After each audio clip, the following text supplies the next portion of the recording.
সূর্য যখন লাল টুকটুকে হয়ে দেখা দেয় ভোরবেলায়, রাখাল ছেলে তখন গরু নিয়ে যায় মাঠে। সাঁঝের বেলায় যখন সূর্য ডুবে যায় বনের পেছনে, তখন তাকে দেখা যায় ফেরার পথে। একই পথে তার নিত্য যাওয়া আসা। বনের পথ দিয়ে সে যায় নদীর ধারের সবুজ মাঠে। গরুগুলো সেখানেই চড়ে বেড়ায়, আর সে বসে থাকে গাছের ছায়ায় বাঁশিটি হাতে নিয়ে। চুপ করে চেয়ে থাকে নদীর দিকে, আপন মনে ঢেউ গুনতে গুনতে কখন যেন বাঁশিটি তুলে নিয়ে তাতে ফুঁ দেয়।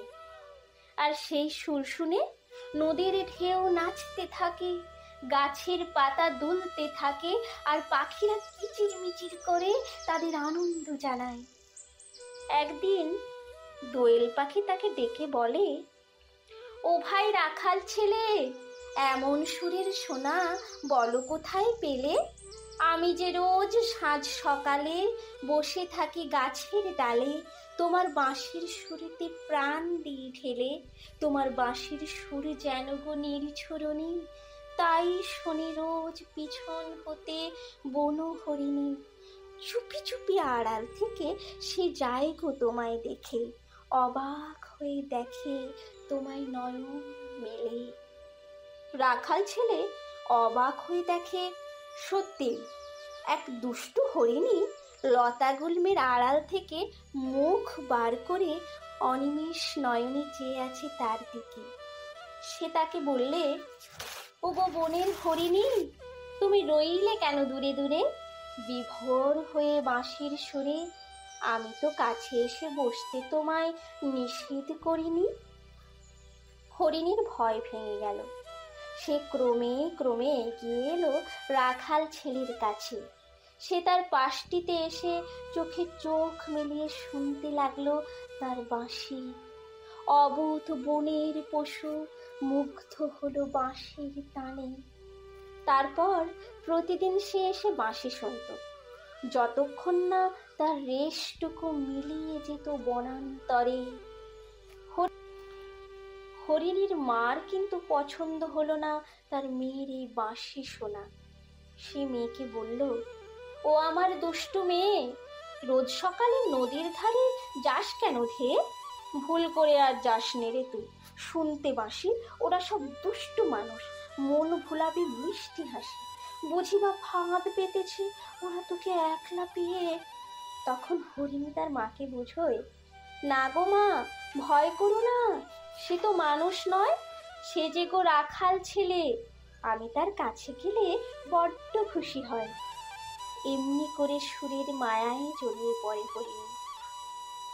রাখাল ছেলে হরিণীকে শোনায় বাঁশি, আর হরিণী রাখাল ছেলেকে শোনায় গান। তোমার বাঁশির সুর যেন গো নদীর জলের ঢেউয়ের ধ্বনি, পাতায় পাতায় কাঁপন জাগায়, মাথায় বনের দিন রজনী। সকাল হলে যখন হেথায় আসো, বাঁশির সুরে সুরে আমায় গভীর ভালোবাসো। মনের পাখায় উড়ে আমি স্বপন করে যাই তখনই। কিন্তু হরিণীর নিত্য স্বপন করে যাওয়ার হলো না। একদিন এক শিকারী এলো সেই বনে। দূর থেকে সে অবাক হয়ে দেখলো একটি রাখাল ছেলে বিহল হয়ে বাঁশি বাজিয়ে চলেছে, আর এক বন্য হরিণী তার পাশে দাঁড়িয়ে তার মুখের দিকে মুগ্ধ হয়ে চেয়ে আছে। কিন্তু শিকারীর মন ভিজল না সেই স্বর্গীয় দৃশ্যে। সে এই সুযোগের অপব্যয় না করে বধ করল হরিণীকে। মৃত্যু পথযাত্রী হরিণী তখন রাখাল ছেলেকে বললে, বাঁশিতে মুগ্ধ হয়ে তোমাদের আমি বিশ্বাস করেছিলাম, কিন্তু সেই তুমি বোধহয় মানুষ বলে আমার মৃত্যুর কারণ হলে। তবু তোমায় মিনতি করছি, বাঁশি তোমার বাজাও বন্ধু।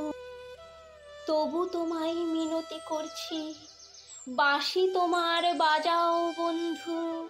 আমার মরণকালে মরণ আমার আসো কাজী বাঁশির তালে তালে, যতক্ষণ মোর রয়েছে প্রাণ শোনাও তোমার বাঁশরির তান। বাঁশির তরে মরণ আমার ছিল মন্দ ফালে, বনের হরিণ আমি যে গো, কারুর সাড়া পেলে নিমেষে উধাও হতাম সকল বাধা ঠেলে। সেই আমি বাঁশরির তানে কিছুই শুনিনি কানে, তাই তো আমি জড়ালেম এই কঠিন মরণ জালে। বাঁশি শুনতে শুনতে ধীরে ধীরে হরিণীর মৃত্যু হলো। সাথীকে হারিয়ে রাখাল ছেলে অসীম দুঃখ পেল। সে তখন কেঁদে বললে, বিদায় দাও গো বনের পাখি, বিদায় নদীর ধার। সাথীকে হারিয়ে আমার বাঁচা হলো ভার, আর কখনো হেথায় আসি বাজাবো না এমন বাঁশি। আবার আমার বাঁশি শুনি মরণ হবে কার। বনের পাখি, নদীর ধার সবাই তাকে মিনতি করলে, তুমি যেও না, যেও না গো রাখাল ছেলে আমাদেরকে ছেড়ে।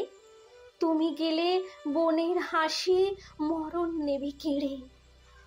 হরিণীর মরণের তরে কে কোথার বিলাপ করে, ক্ষণিকের এই ব্যথা তোমার আপনি যাবে সরে।